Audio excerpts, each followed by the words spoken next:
مجھ سے کیوں اتنی، میں تو قرآن کا داعی ہوں، رسول اللہ کا وارث، صحابہ کا سپاہی ہوں، مجھے ہے کفر سے نفرت، میں تو حق کا فدائی ہوں، زمانے کے ہر ایک ظالم، ہر جابر سے لڑتا ہوں، مجھے جو حکم ربی۔ السلام علیکم ورحمۃ اللہ وبرکاتہ۔ الحمدللہ رب العالمین، والصلاة والسلام علی سید الانبیاء والمرسلین وعلی آلہ وصحبہ اجمعین، اما بعد۔ معزز ناظرین، عزیز طلباء اور طالبات، سیرت عشرہ مبشرہ کورس میں آج یہ تیسرا ایپیسوڈ آپ کی خدمت میں پیش کیا جا رہا ہے۔ آج ہم سیدنا عثمان غنی رضی اللہ تعالیٰ عنہ کی سیرت پر آپ کے سامنے کچھ گفتگو کریں گے۔ حضرت عثمان غنی رضی اللہ تعالیٰ عنہ کا نام عثمان ہے، آپ کے والد کا نام عفان ہے اور آپ کے دادا کا نام ابو العاص ہے، عثمان بن عفان بن ابو العاص۔ آپ کی کنیت ابو عبداللہ ہے۔ آپ کی نانی اللہ کے پیارے نبی صلی اللہ علیہ وسلم کے والد عبداللہ کی سگی بہن تھی، تو اس طریقے سے آپ نبی صلی اللہ علیہ وسلم کے پھوپھی زاد بھائی تھے۔ اگر آپ کے فضائل کی بات کریں تو اس میں جو سب سے اہم چیز ہے وہ یہ کہ آپ اپنی حیا میں ممتاز تھے۔ آپ کو اللہ تعالیٰ نے جو حیا کی جو صفت عطا کی تھی وہ بہت کم لوگوں کو ملتی ہے، آپ بہت حیا والے تھے۔ اس سلسلے میں ایک حدیث آپ دیکھیں، صحیح مسلم کی 2401 نمبر کی حدیث ہے۔ اما عائشہ رضی اللہ تعالیٰ عنہ کہتی ہیں کہ اللہ کے رسول صلی اللہ علیہ وسلم میرے گھر میں لیٹے ہوئے تھے، کاشفاً عن فخذیہ، آپ صلی اللہ علیہ وسلم کی ران جو ہے کھلی ہوئی تھی یا آپ کی پنڈلیاں کھلی ہوئی تھیں۔ فاستأذن ابو بکر، حضرت ابو بکر آئے، اجازت طلب کی انہوں نے، تو اللہ کے رسول صلی اللہ علیہ وسلم ان کو اندر آنے کی اجازت دی، وہو علی تلک الحال، اور آپ صلی اللہ علیہ وسلم اسی حال میں لیٹے رہے۔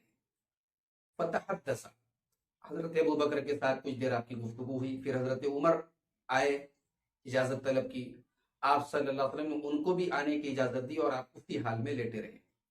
پھر حضرت عثمان غنی رضی اللہ تعالیٰ عنہ آئے تو اللہ کے رسول صلی اللہ علیہ وسلم بیٹھ گئے، وسوّى ثيابه، اور آپ نے اپنے کپڑے سیدھے کر لیے۔ فدخل فتحدث، پھر حضرت عثمان اندر آئے اور ان سے بھی اللہ کے رسول صلی اللہ علیہ وسلم کی گفتگو ہوئی۔ جب وہ چلے گئے تو حضرت عائشہ رضی اللہ تعالیٰ عنہ نے کہا کہ ابو بکر آئے تو آپ جس حال میں تھے اسی حال میں رہے، آپ نے جو ہے کوئی پرواہ نہیں کی ان کی۔ حضرت عمر آئے تو آپ نے ان کی کوئی پرواہ نہیں کی، لیکن حضرت عثمان آئے تو آپ بیٹھ گئے اور آپ نے اپنے کپڑے سیدھے کر لیے۔ تو پیارے نبی صلی اللہ علیہ وسلم نے فرمایا کہ الا استحی من رجل تستحی منہ الملائکہ، کیا میں اس انسان سے حیا نہ کروں جس سے فرشتے حیا کرتے ہیں؟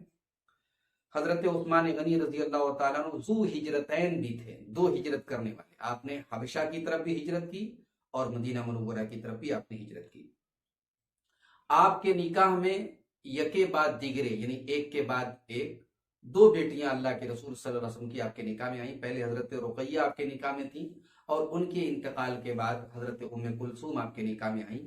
اور پوری دنیا میں، پوری انسانیت میں یہ شرف کسی اور کو حاصل نہیں کہ اس کے نکاح میں کسی نبی کی دو بیٹیاں آئی ہوں۔ یہ پوری انسانیت میں یہ مقام اور یہ اعزاز اور یہ اسپیشلٹی صرف حضرت عثمان کو حاصل، اس لیے آپ کو ذو النورین بھی کہا جاتا ہے، دو نور والے۔ حضرت عثمان غنی السابقون الاولون میں سے ہیں، جو سب سے پہلے اللہ کے نبی صلی اللہ علیہ وسلم کے اوپر ایمان لائے، ان لوگوں میں سے ہیں۔ آپ چوتھے نمبر پر ایمان لائے، چوتھے نمبر پر آپ کا نام آتا ہے، اور حضرت ابو بکر رضی اللہ عنہ کی تحریک سے، ان کی کوششوں سے آپ مسلمان ہوئے۔ آپ بہت مالدار تھے، بہت پیسے والے تھے، اور اللہ کی راہ میں بے حد خرچ کرتے تھے، بے دریغ خرچ کرتے تھے، اللہ کی راہ میں خرچ کرنے میں کبھی پیچھے نہیں رہتے تھے۔ غزوہ بدر میں آپ کی بیوی اور اللہ کے رسول صلی اللہ علیہ وسلم کی بیٹی حضرت رقیہ بیمار تھیں، ان کی سخت بیماری کی وجہ سے آپ غزوہ بدر میں شرکت نہیں کر سکے، شامل نہیں ہو سکے۔ لیکن غزوہ بدر میں جب مجاہدین کو مال غنیمت میں سے جو حصہ ملا تو پیارے نبی صلی اللہ علیہ وسلم جتنا تمام اس کے فوجیوں کو حصہ دیا تھا اتنا ہی حصہ حضرت عثمان غنی کو بھی دیا تھا، کیونکہ وہ اپنے عذر اور مجبوری کی وجہ سے اس جنگ میں شامل نہیں ہوئے تھے۔ آپ صحابہ میں اپنی کثرت عبادت کے لیے بہت مشہور تھے، اللہ تعالیٰ کی بہت زیادہ عبادت کرتے تھے، رات رات بھر آپ قیام کرتے تھے، تہجد پڑھتے تھے، اور آپ نے مسجد نبوی کے بازو میں، اس کے بغل میں اللہ کے نبی صلی اللہ علیہ وسلم کی بیویوں کے رہنے کے لیے آپ نے زمین دی تھی، ان کے کمرے بنانے کے لیے، ان کے رہنے کے لیے۔ مدینہ میں ایک مرتبہ قحط پڑا، سوکھا پڑا، تو سارے محتاجوں کو، سارے ضرورت مندوں کو آپ نے اپنی رقم سے غلہ منگا کر کے ان کو دیا۔ مدینہ میں میٹھے پانی کا صرف ایک کنواں تھا، بئر روما، اس کو یہودیوں کے قبضے سے آپ نے 35,000 درہم میں خرید کر کے مسلمانوں کے لیے وقف کر دیا۔ آپ نے کبھی جھوٹ نہیں بولا، زمانے جاہلیت میں بھی آپ نے کبھی شراب نہیں پی۔ غزوہ تبوک میں آپ نے بہت ہی بڑا تعاون اور ڈونیشن کیا، 10,000 دینار آپ نے کیش دیے، اس کے علاوہ 1,000 اونٹ، 70 گھوڑے، جو ساز و سامان جو گھوڑے کے اوپر ہوتا ہے اس کے ساتھ آپ نے لشکر کی تیاری کے لیے دیے تھے۔ اسی موقع پر پیارے نبی صلی اللہ علیہ وسلم نے آپ کے بارے میں فرمایا ما ضر عثمان ما عمل بعد اليوم، آپ نے 2 مرتبہ فرمایا کہ آج کے بعد عثمان کو ان کا کوئی عمل نقصان نہیں پہنچا سکتا۔ یہ ترمذی کی 3701 نمبر کی صحیح حدیث ہے۔ صلح حدیبیہ کے موقع پر پیارے نبی صلی اللہ علیہ وسلم نے انہیں مکہ میں اپنا سفیر بنا کر کے، اپنا ایمبیسڈر بنا کر کے بھیجا۔ جب وہاں قریش کے لوگوں نے ان کو روک لیا تو صحابہ کے بیچ میں یہ افواہ پھیل گئی کہ حضرت عثمان غنی کو شہید کر دیا گیا۔ اللہ کے نبی صلی اللہ علیہ وسلم نے ان کے قصاص کے لیے، جب آپ کو یہ خبر ملی کہ حضرت عثمان شہید کر دیے گئے تو ان کے قصاص کے لیے، ان کی جان کا بدلہ لینے کے لیے آپ نے وہاں جتنے صحابہ موجود تھے ان سے بیعت لی۔ تقریباً 1400 صحابہ کرام تھے جنہوں نے اللہ کے رسول کے ہاتھ پر بیعت کی تھی۔ اس موقع پر اللہ کے نبی صلی اللہ علیہ وسلم نے اپنے ایک ہاتھ کے اوپر اپنا دوسرا ہاتھ رکھا اور کہا کہ ہاذہ ید عثمان، یہ عثمان کا ہاتھ ہے۔ یعنی اللہ کے رسول نے یہ کہہ کر کے اس بیعت میں حضرت عثمان غنی کو بھی شامل کر دیا۔ اور یہ وہ بیعت ہے جس کو بیعت الرضوان کہا جاتا ہے۔ رضوان کا مطلب راضی ہونا، یعنی اس بیعت میں جتنے لوگ تھے اللہ ان سے راضی ہو گیا۔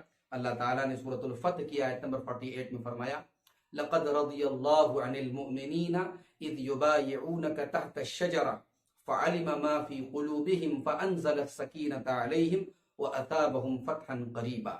اے نبی، آپ سے درخت کے نیچے جو لوگ بیعت کر رہے تھے اللہ ان مومنوں سے راضی ہو گیا۔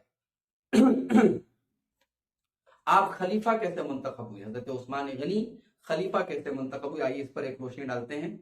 حضرت عمر فاروق رضی اللہ تعالیٰ عنہ نے اپنی وفات کے پہلے 6 لوگوں کی کمیٹی کو نامینیٹ کیا تھا کہ ان میں سے کسی ایک کو 3 دن کے اندر خلیفہ بنا لینا۔ اور وہ 6 لوگ کون تھے؟ حضرت عثمان غنی تھے، حضرت علی تھے، حضرت طلحہ تھے، حضرت زبیر تھے، حضرت سعد بن ابی وقاص تھے اور حضرت عبد الرحمن ابن عوف تھے۔ یہ ٹوٹل 6 لوگ تھے۔ 1 محرم سن 24 ہجری کو 3 دن کے اندر ہی مشورہ کر کے اور غور فکر کر کے تمام لوگوں نے فیصلہ کیا، حضرت عثمان غنی کو خلیفہ بنانے پر تمام لوگوں نے اتفاق کر لیا۔ اور 1 محرم کی پہلی تاریخ کو 24 ہجری میں تمام لوگوں نے آپ کے ہاتھ پر بیعت کر لی۔ بیعت کے بعد آپ منبر پر آئے اور لوگوں کو مخاطب کر کے آپ نے نیک اعمال کرنے کا لوگوں کو جذبہ دلایا، اور مال اور دولت کے زیادہ ہونے سے جو انسان کے اندر غفلت پیدا ہوتی ہے اس سے ڈرایا، اور کہا کہ ہمیشہ اللہ تعالیٰ کی رضا کو سب سے اوپر رکھو، سپیریئر رکھو۔ اس کے بعد جتنے اسٹیٹس تھے اسلامی، جتنے صوبے تھے، وہاں کے گورنروں کو آپ نے حکم جاری کیا اور حضرت عمر فاروق کی وفات کی خبر دی اور اپنے خلیفہ بننے کا ذکر کیا، اور تاکید کی کہ جس طرح حضرت عمر کے دور خلافت میں اپنی ذمہ داریاں انجام دیتے تھے ویسے ہی اب بھی آپ لوگ دیتے رہیں۔ حضرت عثمان غنی رضی اللہ عنہ کے دور میں اسلامی فتوحات کی اگر بات کریں تو بڑے اہم علاقے فتح ہوئے۔ مصر کا مشہور علاقہ اسکندریہ ہے، آرمینیا ہے، افریقہ کے کئی حصے فتح ہوئے، اور پہلا جو بحری بیڑا تیار ہوا، یعنی سمندر کے راستے سے اسلامی فوجوں نے جو چڑھائی کی اور حملہ کیا، یہ حضرت عثمان غنی رضی اللہ عنہ کے دور میں جزیرے قبرص کے اوپر سب سے پہلا جو ہے بحری حملہ ہوا حضرت عثمان کے دور میں۔ سن 29 ہجری میں حضرت عثمان غنی رضی اللہ تعالیٰ عنہ نے مسجد نبوی کا ایکسٹینشن کیا، اس کی توسیع کی، اس کو اور بڑا کیا، اس میں اور جو ہے تعمیر میں ترقی کی۔ حضرت عثمان غنی کا ایک بہت بڑا کارنامہ قرآن کریم کو جمع کرنے کا ہے۔ قرآن کریم کو تو حضرت ابو بکر صدیق کے ہی دور میں، معاف کیجیے حضرت عمر فاروق کے دور میں ہی جمع کر لیا گیا تھا، لیکن حضرت عثمان غنی کے دور میں جب مختلف علاقوں کے لوگ اپنی اپنی بولی کے اعتبار سے قرآن، چونکہ ہر علاقے کا اپنا ایک لہجہ تھا، اپنی عربی ہی زبان تھی لیکن بولنے کا اپنا ایک اسٹائل اور لہجہ تھا، تو الگ الگ لہجوں میں قرآن کریم پڑھا جانے لگا۔ تو حضرت عثمان غنی کے سامنے جب یہ کمپلینٹ آئی کہ اس طریقے کے معاملات ہو رہے ہیں اور عراق والے اپنے اپنی الگ قرت ہے، ان کی شام والوں کی اپنی ایک الگ قرت ہے، بصرہ اور کوفہ والوں کی اپنی ایک الگ قرت ہے.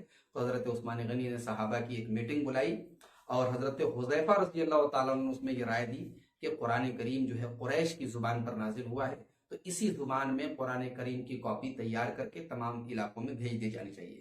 تو حضرت عثمان غنی رضی اللہ تعالیٰ عنہ نے ام المومنین حضرت حفصہ کے پاس وہ اس قرآن کی کاپی جو موجود تھی، جو حضرت ابوبکر صدیق کے دور میں حضرت زید ابن ثابت اور دیگر صحابہ نے، میں نے بھی تھوڑی دیر پہلے حضرت عمر فاروق کہتے تھے، حضرت ابوبکر صدیق کے دور میں وہ کاپی تیار کی گئی تھی، حضرت زید ابن ثابت اور دوسرے صحابہ نے مل کر کے تیار کیا تھا.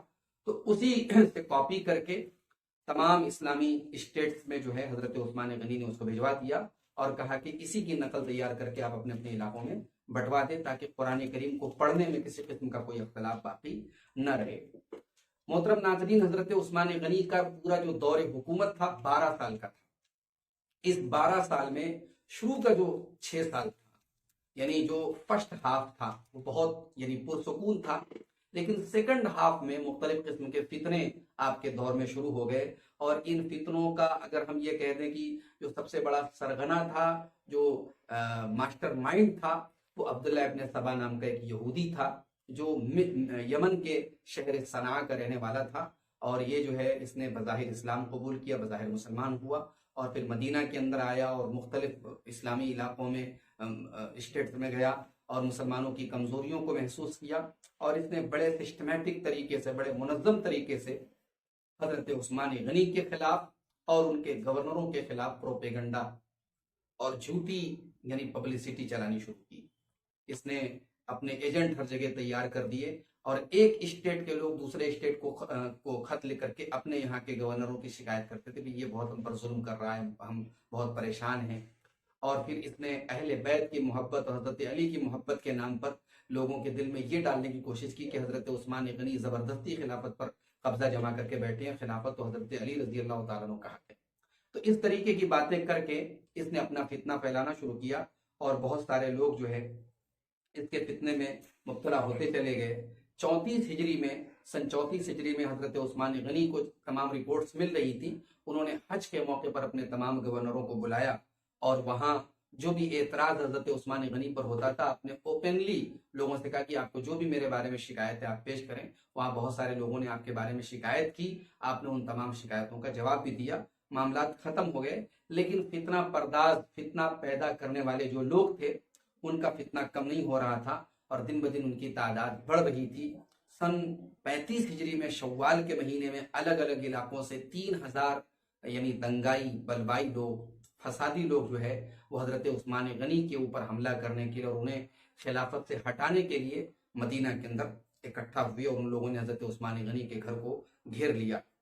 بعض صحابہ کرام نے حضرت عثمان غنی کو یہ رائے دی کہ آپ ان سے جنگ کریں، ان کو یہاں سے بھگائیں اور ان کا مقابلہ کریں، مگر حضرت عثمان غنی نے اپنے ڈیفنس کے لیے مدینۃ الرسول میں، اللہ کے رسول کے حرم میں تلوار چلانے کی اجازت نہیں دی. اور انہیں یہ بھی معلوم تھا کہ اس فتنے کا ان کو سامنا کرنا ہے جس میں بالآخر ان کی شہادت ہو جائے گی. اللہ کے نبی صلی اللہ علیہ وسلم اپنی زندگی میں پیشن گوئی کر چکے تھے.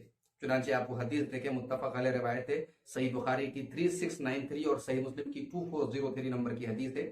حضرت ابو موسیٰ اشعری کہتے ہیں کہ میں اللہ کے نبی صلی اللہ علیہ وسلم کے ساتھ مدینہ کے ایک باغ میں تھا. اتنے میں ایک صاحب آئے، انہوں نے اجازت طلب کی. اللہ کے نبی صلی اللہ علیہ وسلم نے کہا کہ اجازت دے دو، دروازہ کھول دو. آپ نے کہا افتح لہو، دروازہ کھول دو، وبشرہ بالجنہ، اور آنے والے کو جنت کی بشارت سنا دو. حضرت ابو موسیٰ کہتے ہیں میں نے جا کر کے دروازہ کھولا تو وہاں پہ حضرت ابو بکر تھے. اس کے بعد جب ان کو میں نے اللہ کے رسول کی یہ بشارت سنائی کہ اللہ کے رسول نے آپ کو جنتی کہا ہے، تو اس کے بعد انہوں نے اللہ تعالیٰ کی تعریف کی، اللہ کا شکر ادا کیا کہ بھئی اللہ تعالیٰ نے مجھ کو یہ مقام دیا ہے. اس کے بعد ایک اور صاحب آئے، انہوں نے دروازہ کھٹکھٹایا. حضرت ابو موسیٰ اشعری رضی اللہ تعالیٰ عنہ کو پھر اللہ کے رسول نے بھیجا کہ جاؤ دروازہ کھول دو اور آنے والے کو جنت کی بشارت سنا دو. حضرت ابو موسیٰ کہتے ہیں میں نے دروازہ کھولا تو حضرت عمر تھے، میں نے ان کو بھی بشارت سنائی، انہوں نے اللہ کا شکر ادا کیا. اس کے بعد جب تیسری مرتبہ دروازہ کھٹکھٹایا گیا تو اللہ کے رسول صلی اللہ علیہ وسلم فرمایا کہ افتح لہو، جاؤ دروازہ کھول دو، وبشرہ بالجنہ علی بلوى تصیبہ، اور آنے والے کو بشارت سنا دو ایک آزمائش پر، ایک مصیبت پر جو ان کو پہنچے گی.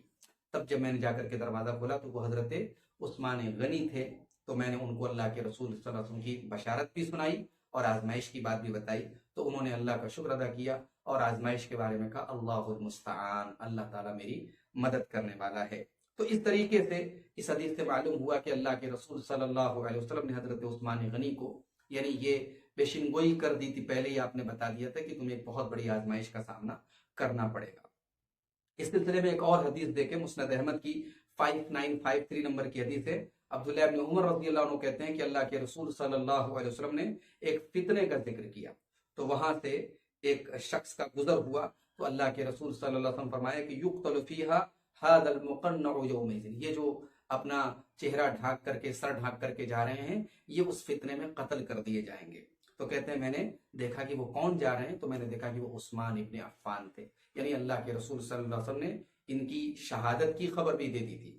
اسی لیے آپ دیکھیں کہ ایک مرتبہ اللہ کے رسول صلی اللہ علیہ وسلم احد پہاڑ کے اوپر چڑھے، یہ صحیح بخاری کی 3699 نمبر کی حدیث، حضرت انس کہتے ہیں کہ اللہ کے نبی صلی اللہ علیہ وسلم احد پہاڑ کے اوپر چڑھے، آپ کے ساتھ حضرت ابو بکر تھے، حضرت عمر تھے، حضرت عثمان تھے، تو احد پہاڑ حرکت کرنے لگا، ہلنے لگا، تو اللہ کے رسول صلی اللہ علیہ وسلم نے اپنے پیروں کو پہاڑ کے اوپر مارا اور کہا کہ اسکن احد، اے احد تو تھم جا، تو رک جا، فلیس علیک الا نبی او صدیق و صدیق و شہیدان، تیرے اوپر اس وقت ایک نبی ہیں، ایک صدیق ہیں اور 2 شہید۔